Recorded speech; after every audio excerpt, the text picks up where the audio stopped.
Have you ever looked up at the night sky and seen that faint, reddish dot? That's Mars. For more than half a century we've dreamed of standing on its surface. We put a man on the moon in 1969. That was a long time ago. So, why haven't we sent a human to Mars yet?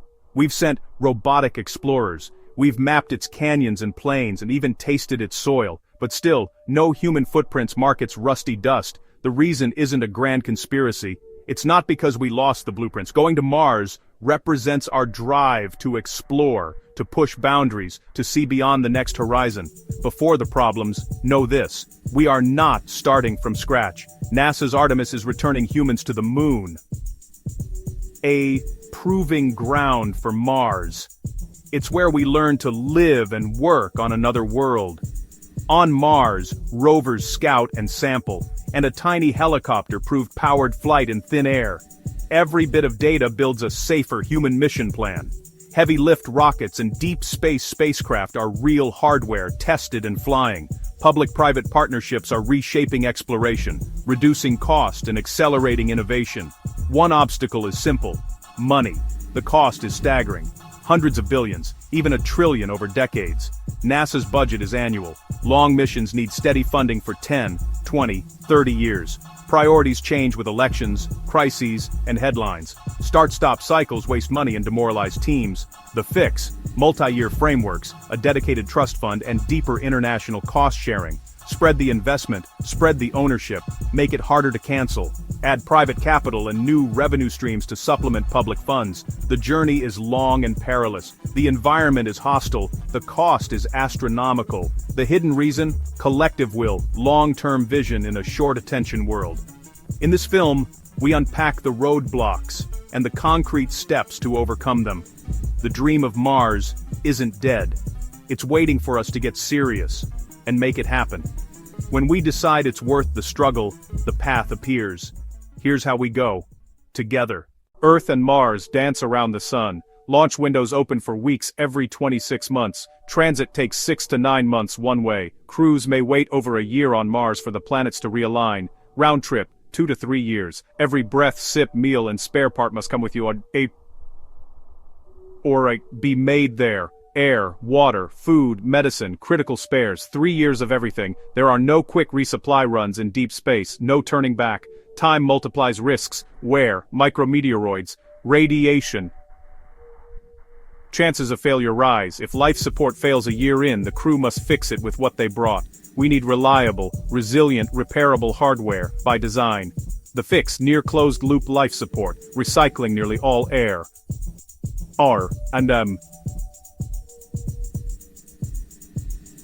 And slashing what we must launch. Use the moon and high Earth orbit habitats as testbeds for long-duration living. Prove self-sufficiency for years, close enough for rescue if things go wrong. Incremental, realistic steps build confidence and reliability. Our bodies evolved under a shielded 1G environment. Deep space is hostile. Radiation damages DNA, raises cancer risk, and can impair cognition. Microgravity deconditions us. Bone loss, muscle atrophy, despite hours of exercise daily. 9 months out, a long stay at 38% gravity. 9 months back, unprecedented strain. Psychology matters. Isolation, delay, monotony, conflict, depression. Call Wanfreak or Mimes. All threaten performance. We need massive investment in space medicine and countermeasures, innovative workouts, improved nutrition, and meds to protect bone and blood, better shielding in ships and bases to cut radiation dose. Select for compatibility, train for stress management and autonomy, use ISS and lunar missions as living laboratories for human health in space. That's the human factor we can't overlook, but we can prepare for. With time and biology addressed, we turn to technology and will. Bridging the gap is within reach. Technology has leapt forward since Apollo, but key gaps remain. Faster propulsion, nuclear thermal and nuclear electric, could cut travel time and radiation. Landing 40-ton habitats requires new entry, descent and landing tech. Powerful retro propulsion. Durable bases need shielding, robust life support, and storm-proof structures. Reliable power from solar and small reactors keeps crews alive and science running. Live off the land. Pull water from regolith. make oxygen from CO2, produce fuel for the trip home. Fund diverse approaches. Don't lock into one path. Prove heavy cargo landings robotically before humans arrive. The hardest non-technical problem, politics. Sustaining commitment across decades. Shifting targets waste time and money. We're more risk-averse today. A Mars mission will always carry risk. We must agree on what's acceptable.